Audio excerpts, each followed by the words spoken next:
আসসালামু আলাইকুম। অন্য মঞ্চের আলোচনায় আপনাদের সকলকে আমন্ত্রণ জানাচ্ছি।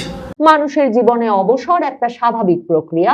আওয়ামী লীগের বিগত দুটো জাতীয় কাউন্সিলেও আমি নতুন নেতৃত্বকে দায়িত্ব গ্রহণের আহ্বান জানিয়েছিলাম। তবে বর্তমানে বাংলাদেশের জনগণ যে ভয়াবহ সময়ের ভেতর দিয়ে যাচ্ছে, তাদেরকে ছেড়ে আমি কিভাবে বিশ্রাম নেব? এই দুঃসময়ে দেশের জনগণকে আমি ছেড়ে যেতে পারি না। তার মানে শেখ হাসিনা কোনোভাবেই তার দায়িত্ব থেকে সরে দাঁড়ানোর কথা ভাবছেন না, পিছপা হবার কথা ভাবছেন না। বাংলাদেশের সেনাপ্রধান ওয়াকারুজ্জামান 2025-এর মার্চ মাসে হাসনাত আব্দুল্লাহ আর সার্জিস আলমের কাছে রিফাইন্ড আওয়ামী লীগের প্রস্তাব তোলার পর থেকেই বাংলাদেশের রাজনীতিতে প্রথম আলো, ডেইলি স্টার, সুশীল সমাজের একটি অংশের যে পক্ষ, যারা কিনা বহু বছর ধরে, মানে বহু দশক হয়ে গেছে এখন, আওয়ামী লীগকে রিফাইন করতে চান, শুদ্ধিকরণ করতে চান, মূলত সোজা বাংলা ভাষায় আওয়ামী লীগকে শেখ হাসিনা মুক্ত করতে চান, সেই পক্ষটি খুব চাঙা হয়ে উঠেছিলেন। শেখ হাসিনা এই বিষয়টা নিয়ে কি ভাবছেন সে প্রসঙ্গে এত যে সাক্ষাৎকার 2025-এর শেষে তিনি দিয়েছেন, তখন কোনো স্পষ্ট প্রশ্ন তাকে কখনো করা হয় নাই। তাকে বারবার দল সংগঠিত করার ক্ষেত্রে, দলের নেতৃত্বে পরিবর্তন আনার ক্ষেত্রে তিনি কি ভাবছেন, দলের নেতৃত্বে তার পরিবারের সদস্যরা আসবে কিনা, এসব প্রশ্ন করা হয়েছিল। এবং তিনি তখন সবসময় বলেছেন যে আওয়ামী লীগ একটা গণতান্ত্রিক দল এবং আওয়ামী লীগ সেই গণতান্ত্রিক প্রক্রিয়াতেই নিজেই তার দলের নেতৃত্ব পছন্দ করবে। এই দফায় যখন 17ই মেকে ঘিরে তিনি আবার সংবাদ মাধ্যমে সাক্ষাৎকার দেওয়া শুরু করলেন, তখন প্রথম হিন্দুস্তান টাইমসে তাকে জিজ্ঞেস করা হয়েছিল যে শেখ হাসিনা ছাড়া আওয়ামী লীগ আবার রিফাইন করা যায় কিনা, এই বিষয়েও তো আলাপ হয়েছে, এবং এই নেতৃত্বে পরিবর্তন মানে শেখ হাসিনা ছাড়া আওয়ামী লীগের বিষয়ে আওয়ামী লীগ কি ভাবছে। তখন শেখ হাসিনা স্পষ্ট করে ওই হিন্দুস্তান টাইমসেও বলেছিলেন যে বিরোধীরা এবং ষড়যন্ত্রকারীরা বারবার এই রিফাইন্ড, পিউরিফিকেশন, শুদ্ধিকরণ, পবিত্রকরণ এসব নানা টার্ম দিয়ে, নানা রকম নাম দিয়ে আসলে দলের ভেতরে ভাঙন ধরাতে চায়, দলের আত্মবিশ্বাস, কর্মীদের আত্মবিশ্বাস নষ্ট করতে চায়। শেখ হাসিনা 2024-এর আগস্ট থেকে এখন পর্যন্ত দলীয় কোনো ফোরামে কোনো ইঙ্গিত দেন নাই একবারের জন্যও যে তিনি দলের দায়িত্বে আর থাকবেন না, তিনি তার পুত্র সজীব ওয়াজেদ জয় কিংবা কারো হাতে দলের দায়িত্ব ছেড়ে দিচ্ছেন, তার দলের নেতা কর্মীদের দায়িত্ব ছেড়ে দিচ্ছেন। বরং বারবার তিনি স্পষ্ট ভাষায় এ কথাটাই বলেছেন যে মহান আল্লাহ তাআলা যেহেতু তাকে বাঁচিয়ে রেখেছে 2024-এর 5ই আগস্ট, তিনি জানেন তার নিশ্চয়ই একটা কোনো দায়িত্ব আছে বলেই তাকে বাঁচিয়ে রাখা হয়েছে। তিনি ফিরবেন দলের নেতা কর্মীদের কাছে বাংলাদেশকে রক্ষা করতে। এ দফায় দ্য ওয়ালকে যে একান্ত সাক্ষাৎকার দিয়েছেন শেখ হাসিনা, সেখানে ওয়ালের নির্বাহী সম্পাদক অমল সরকার স্পষ্ট ভাষায় তার সাক্ষাৎকারটির দ্বিতীয় কিস্তি শুরুই করেছেন এই রিফাইন্ড আওয়ামী লীগ প্রসঙ্গ দিয়ে। তিনি বলছেন যে এই রিফাইন্ড বা বিশুদ্ধ আওয়ামী লীগ ধারণাটার প্রস্তাবটির কপিরাইট সেনাপ্রধান ওয়াকারুজ্জামানের। মানে প্রথম আলো, ডেইলি স্টার সেই ধারণা বহু দশক ধরে বাংলাদেশের মানুষের মনের ভেতর গিলিয়েছে বটে, কিন্তু এ দফায় যে এই কপিরাইট ওয়াকারুজ্জামানকে দিতে হবে তা অমল সরকার ঠিকই বলেছেন বটে। এবং তিনি বলছেন যে শেখ হাসিনা দলের সভাপতির পদ ছেড়ে দেবেন, দলীয় পদ থেকে সরে যাবেন ভাবমূর্তি খারাপ নেতারা, আওয়ামী লীগের হাল ধরবেন তুলনামূলকভাবে স্বচ্ছ ভাবমূর্তির নেতারা। এই প্রস্তাবটির কপিরাইট সেনাপ্রধান ওয়াকারুজ্জামানের, যাকে আওয়ামী লীগ 2024-এ শেখ হাসিনার সরকারের পতনের অন্যতম নেপথ্যের মির্জাফর বলে চিহ্নিত করেছে। এবং তারপর তিনি এটা বলছেন যে রাজনৈতিক ও কূটনৈতিক মহলের খবর যে সেনাপ্রধানকে হাসিনা মুক্ত আওয়ামী লীগ তৈরির অ্যাসাইনমেন্ট দিয়েছিল মার্কিন ডিপ স্টেট, কারণ অমল সরকার সূত্র মেলাচ্ছেন হাসনাত সার্জিসের সঙ্গে 2025-এর মার্চের ওই বৈঠকের আগে সেনাপ্রধান আমেরিকা ঘুরে এসেছিলেন। এবং তারপর অমল সরকার বলছেন যে এরপর পদ্মা মেঘনা দিয়ে অনেক জল গড়িয়ে গেছে, আওয়ামী লীগকে জাতীয় সংসদের নির্বাচনে অংশ নিতে না দিলেও শেখ হাসিনার দল অটুট, হাসিনার নেতৃত্ব নিয়ে দলের কেউ প্রশ্ন তোলেনি। এমন অবস্থায় শেখ হাসিনা যখন আবারও ফাঁসির সাজা মাথায় নিয়ে দ্রুত দেশে ফেরার কথা প্রকাশ্যে ঘোষণা করছেন, তখন তিনি শেখ হাসিনাকে জিজ্ঞেস করেছিলেন যে শেখ হাসিনা এ বিষয়ে কি ভাবছে। মানে ওই ওয়াকারুজ্জামানের ওই প্রস্তাবের বিষয়ে শেখ হাসিনার ভাবনাটা কি রিফাইন্ড আওয়ামী লীগে, এমন প্রশ্ন কিন্তু এর আগে আর কোন সাংবাদিক শেখ হাসিনাকে এত সরাসরি করেন নাই। শুধু তাই নয়, অমল সরকার প্রশ্নটা করেছিলেন এমন ভাবে যে আপনার পুত্র সজীব ওয়াজেদ জয় কমাস আগে একটা আন্তর্জাতিক সংবাদ মাধ্যমকে দেওয়া সাক্ষাৎকারে বলেছিলেন আপনি দেশে ফিরে গিয়ে রাজনীতি থেকে অবসর নিতে চান, দলের সভাপতি পদ থেকেও সরে দাঁড়াবেন। এ বিষয়ে আপনার বক্তব্য কি? পুত্র কি মায়ের কথাই বলছেন? মনে করে দেখেন ওই যে আল জাজিরার সাক্ষাৎকারটাতে শেখ হাসিনা পুত্র সজীব ওয়াজেদ জয় বলে বসলেন যে তার মার বয়স হয়ে গেছে, কাজেই মা দেশে ফিরলেও নিশ্চয়ই রাজনীতিতে সক্রিয় থাকবেন না। অথচ সজীব ওয়াজেদ জয়ের মায়ের মুখ থেকে কখনো আমরা সে কথা শুনিনি। তিনি বারবার নেতাকর্মীদের বলছেন তিনি দেশে ফিরবেন এবং দেশে গণতান্ত্রিক প্রক্রিয়া ফিরিয়ে এনে ফিরবেন, এবং যতগুলো সাক্ষাৎকার এ যাবৎকালে তিনি দিয়েছেন, শেখ হাসিনা দিয়েছেন, প্রতিটিতে সেটা স্পষ্ট করেছেন। আর এখন তো বলছেন দ্রুত ফিরবেন, 6 মাসের মধ্যে ফিরবেন, কেউ কেউ বলছেন আগস্টের মধ্যে ফিরবেন।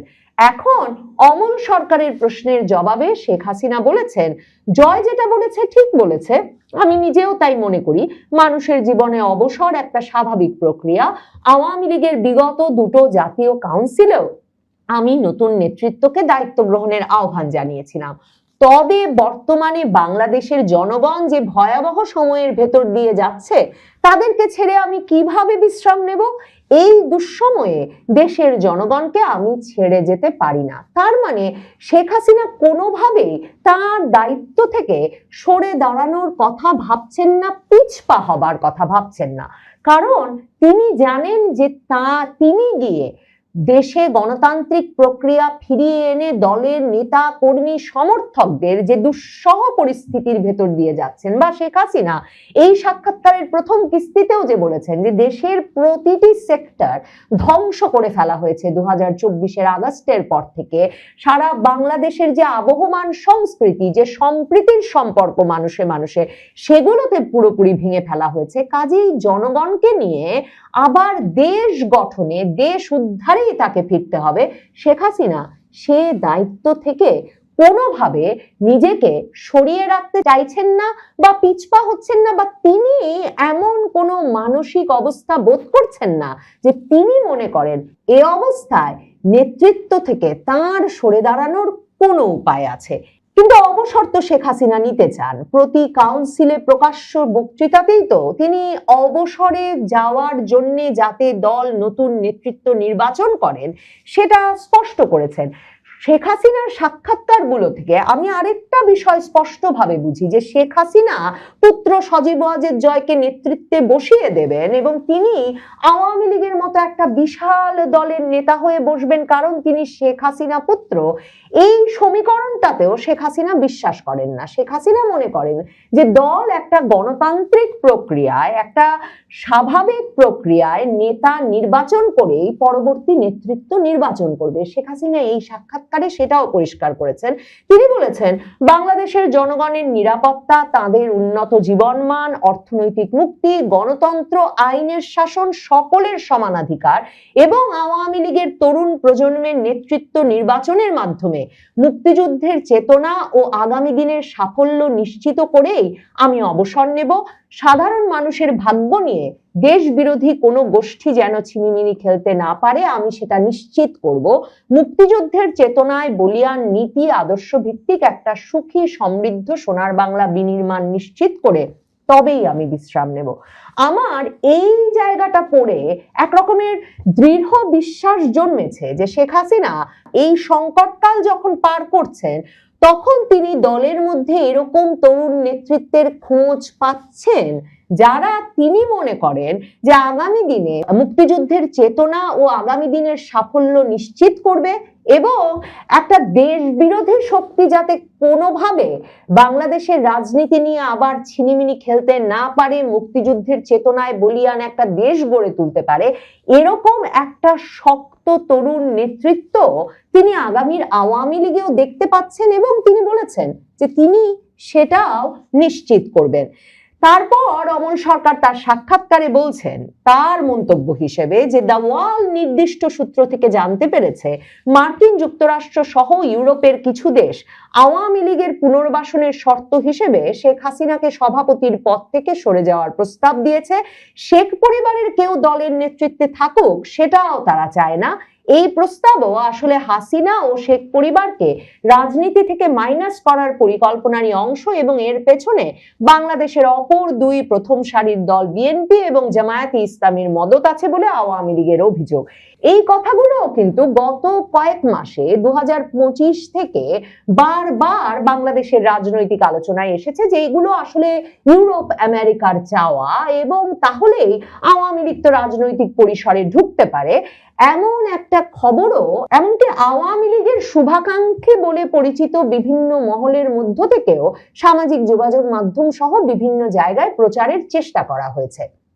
এখন সাক্ষাৎকারে এ ব্যাপারে অভিমত জানতে চাওয়া হলে শেখ হাসিনা বলেন, আওয়ামী লীগ একটা গণতান্ত্রিক দল, এই দলের নেতৃত্ব গঠনতন্ত্র অনুযায়ী কাউন্সিলের মাধ্যমে নির্বাচিত হয়। আমি নিজেও কাউন্সিলের মাধ্যমে সভাপতি নির্বাচিত হয়েছি। মানে 1981 সালে শেখ হাসিনার অনুপস্থিতিতেই কিন্তু আওয়ামী লীগের কাউন্সিল তাকে সভানেত্রী করার সিদ্ধান্ত নেয় এবং শেখ হাসিনা কিন্তু 1981 সালে সভাপতি হয়েই দেশে ফিরেছিলেন। এবং শেখ হাসিনা বলছেন, কাজেই নেতৃত্বে কে থাকবে কে থাকবে না সেই সিদ্ধান্ত গ্রহণের এখতিয়ার কেবলমাত্র দলীয় কাউন্সিল তথা আওয়ামী লীগের নেতাকর্মীদের। এক্ষেত্রে বাইরের কারো পরামর্শ অপ্রাসঙ্গিক, অন্য কারো প্রেসক্রিপশনে চলা আওয়ামী লীগের নীতিতে নাই। শেখ হাসিনা তাই বলছেন যে গণতন্ত্রের কথা যারা বলেন, মানে তিনি আমেরিকা ইউরোপের কথা বলছেন, আবার কোন দলের নেতৃত্ব নির্ধারণ করে দিতে চান, তাদের উদ্দেশ্যে বলবো এটা গণতন্ত্র নয়, এটা নতুন ধরনের উপনিবেশবাদ, কলোনিয়ালিজম। বাংলাদেশের মানুষ 1971 সালে রক্ত দিয়ে নিজস্ব সিদ্ধান্ত গ্রহণ ও ভাগ্য পরিবর্তনের অধিকার অর্জন করেছে। তারা কোনো নতুন উপনিবেশবাদ চায় না। শুধু আওয়ামী লীগ নয়, বাংলাদেশের আভ্যন্তরীণ রাজনীতির কোনো বিষয়েই বাইরের হস্তক্ষেপ কাম্য নয়। অমল সরকার প্রশ্ন করেছিলেন যে এই যে 2024-এর আগস্টে দিল্লি যেতে হওয়ার পর থেকেই তিনি টেলিগ্রাম, হোয়াটসঅ্যাপ সহ সামাজিক যোগাযোগ মাধ্যমগুলো ব্যবহার করে একেবারে জেলা, উপজেলা, ওয়ার্ড, ইউনিয়ন পর্যায়ের নেতাকর্মীদের সঙ্গে যে সম্পর্ক গড়ে তুলেছেন, যার ফলে তৃণমূল অন্য সময়ের চেয়েও বেশি সংগঠিত হয়ে উঠেছে এবং তৃণমূলের নেতাকর্মীরা সাহস মনোবল হারায়নি, দল অটুট আছে। এটা কি করে সম্ভব হলো? শেখ হাসিনা বলছেন 1981 সালেও তিনি যখন সব হারিয়ে দেশে ফিরেছিলেন তখন এই কর্মীরাই ছিল তার স্বজন, তার আত্মার আত্মীয়। তখনও আমি দেশের এক প্রান্ত থেকে আরেক প্রান্তে ছুটে বেরিয়েছি, কর্মীদের কথা শুনেছি, তাদের ঐক্যবদ্ধ করে গণতন্ত্র পুনরুদ্ধারের সংগ্রাম করেছি। কর্মীদের সঙ্গে এই নিবিড় যোগাযোগ জাতির পিতা বঙ্গবন্ধু শিখিয়েছেন আমাকে। বঙ্গবন্ধুর অসমাপ্ত আত্মজীবনীতে যেমনটা আছে, 1954 সালের যুক্তফ্রন্ট নির্বাচনের আগে বাংলাদেশ জুড়ে ঘুরছেন বঙ্গবন্ধু শেখ মুজিবুর রহমান, কুড়ে ঘরে যাচ্ছেন, সবচেয়ে দরিদ্র, সবচেয়ে অসহায় মানুষের সঙ্গে কথা বলছেন এবং স্বাধীনতার আকাঙ্ক্ষা ঢুকিয়ে দিচ্ছেন ওই মানুষের মনে।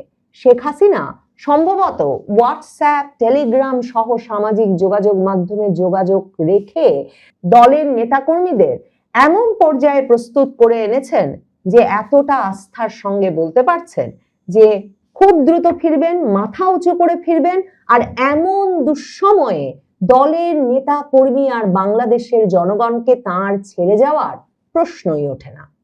মূলত প্রধানমন্ত্রী নরেন্দ্র মোদীর প্রধানমন্ত্রী তারেক রহমানকে দেয়া ঈদ শুভেচ্ছা বার্তা এবং তারেক রহমানের পাল্টা তার সোশ্যাল মিডিয়ায় পোস্ট করে ধন্যবাদ জানানো প্রসঙ্গে, এটা আপনারাও দেখেছেন, আপনারাও জানেন যে এটা একটা সাধারণ বিষয় এটা বুঝবার কিছু নেই, কিন্তু আমরা একটু বিশ্লেষণী দৃষ্টিতে বিষয়টাকে দেখতে চাই যে মোদি প্রধানমন্ত্রী তারেককে শুভেচ্ছা জানালেন, আবার তারেক রহমান প্রধানমন্ত্রীকে তার সোশ্যাল মিডিয়ায় লিখে ধন্যবাদ জানালেন।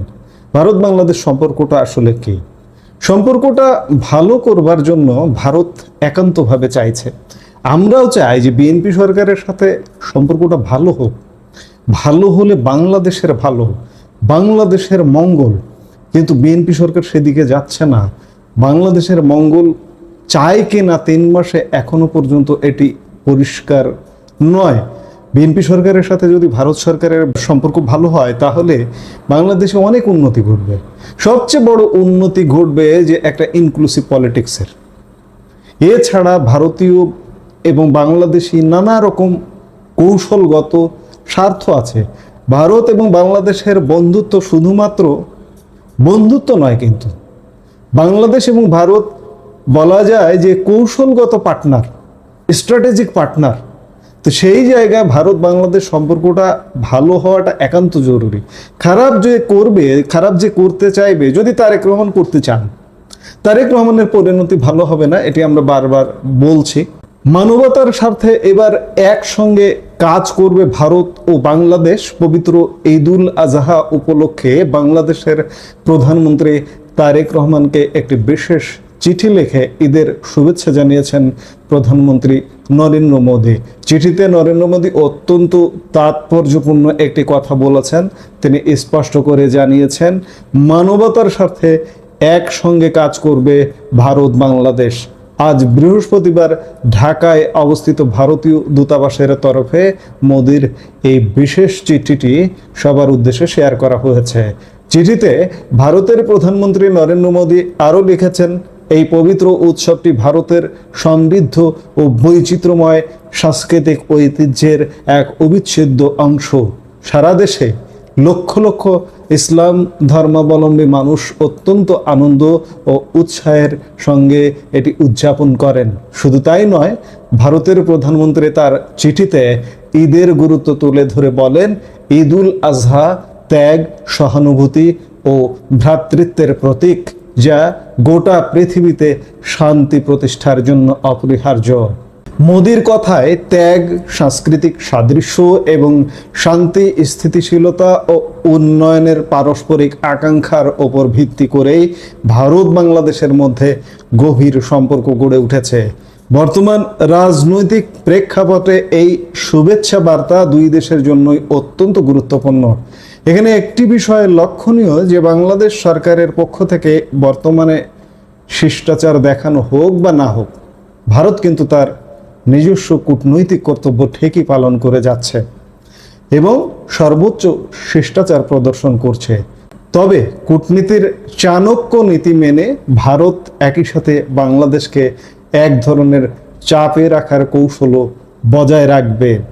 আমরা বলছি যে বাংলাদেশ কতটুকু শিষ্টাচার দেখাচ্ছে বা তারেক রহমান সম্পর্ক রাখতে চাইছে না।